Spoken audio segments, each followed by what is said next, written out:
The CEO of Disney, Bob Iger, sat down to talk about everything from ESPN to Marvel to Star Wars and more. Iger is still bullish on sports. He mentions that sports have a unique ability to gather millions of people simultaneously, making it an advertiser's dream with a great demographic. Disney wants to stay in the sports business, but remains open-minded about exploring strategic partnerships. Iger acknowledges the inevitability of ESPN becoming a direct-to-consumer offering. Well, let's talk about sports first, which obviously that's ESPN.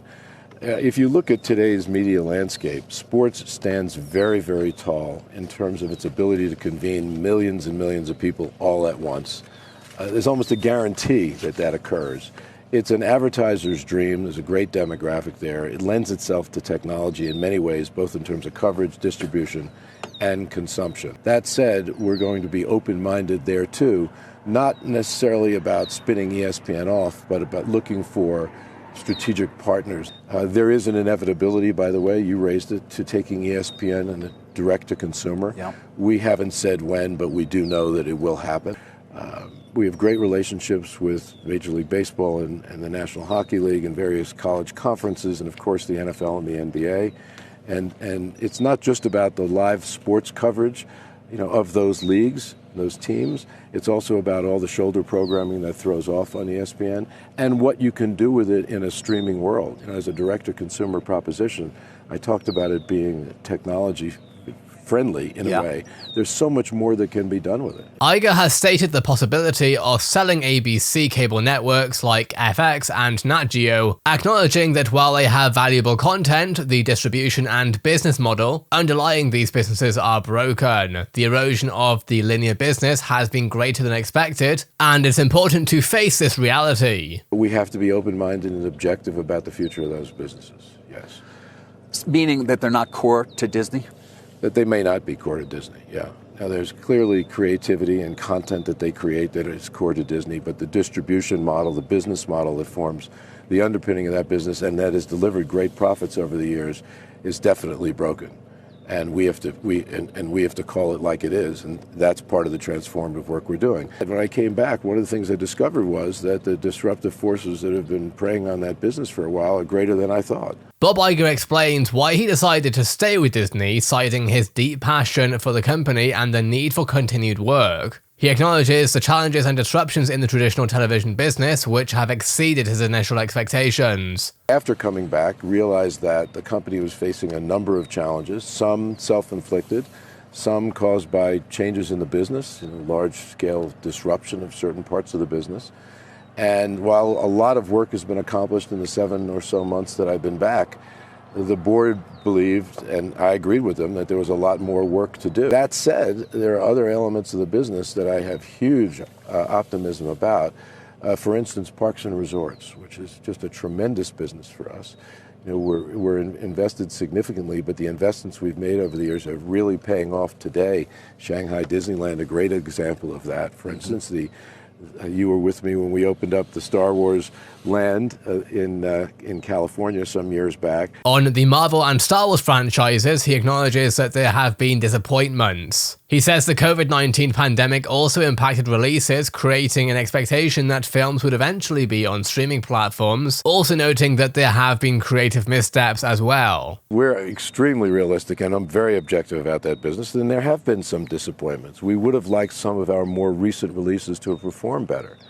It's reflective, not as a problem from a personnel perspective, but I think in our zeal to basically grow our content significantly to serve our mostly our streaming offerings, we ended up taxing our people way beyond, in terms of their time and their focus, way beyond where they had been. Marvel's a great example of that. They had not been in the TV business at any significant level. Not only did they increase their movie output, but they ended up making a number of television series.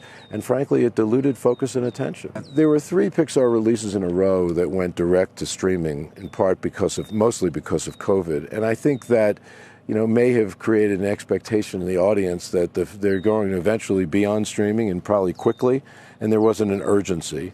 And then I think there was some I think you'd have to agree that there were some creative misses. Now, of course, it used to be that some of that stuff would then go to Netflix, and you'd make a lot of money from selling it in different distribution channels. Now it all just goes to Disney Plus. Do you ever think about, and the old model worked pretty well? It's kind of interesting because I think if we did, well, the old model worked when it was a blend of basically business models. It wasn't the only model. The licensing model was part of a collection of models. I think if we hadn't done it, everyone would be saying, why isn't Disney going to the streaming business? You know, and as it turns out, I think we made the right decision there to go into that business. It will be a growth business for us. We will turn it around. I'm confident of that. It will become profitable, and it will deliver growth for the company. Finally, looking at politics, Bob Iger responds to the Wall Street Journal article about lower attendance at Disney World and addresses the impact of criticism from Governor DeSantis. He clarifies that the article was inaccurate and explains that factors like competition, temperature, and near-term issues in Florida have affected attendance. Regarding the governor, Iger expresses concern that he is retaliating against the company for expressing its position on legislation and highlights Disney's right to free speech. Disney has filed a lawsuit to protect its First Amendment rights. There was an article in the Wall Street Journal that seemed to indicate that people aren't going to Disney World at the rate that they did certainly a year ago.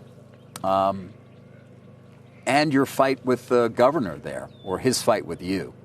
Is he having an impact, do you think, on attendance, his continued criticism of the company? No, we see no sign of that at all. The article that you referred to was not accurate, actually. It was measuring attendance at Disney World on July 4th, which didn't really factor in temperature, which is about 100 degrees and 99% humidity on that day. What about DeSantis, who's going to be on the hustings, so to speak, for the next year?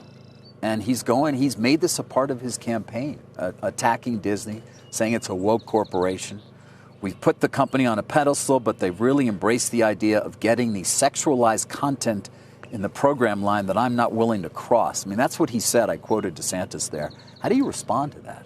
Well, so far what we've said publicly is that we are concerned that he has decided to retaliate against the company for a position the company took on pending legislation in that state. And frankly, the company was within its right, even though I'm not sure it was handled very well, it was within its right to speak up on an issue, constitutionally protected right of free speech. And so we have filed a lawsuit to protect our First Amendment rights there and to protect our business. The last thing that I want for the company is for the company to be drawn into any culture wars. I joke every once in a while we're there to manufacture fun. Well, we're there to tell great stories. I know, you can't be happy when there's literally Nazis standing outside the front gates of the park. That was horrifying, quite frankly, and it's concerning to me that anyone would encourage a level of intolerance or even hate that, frankly, could even become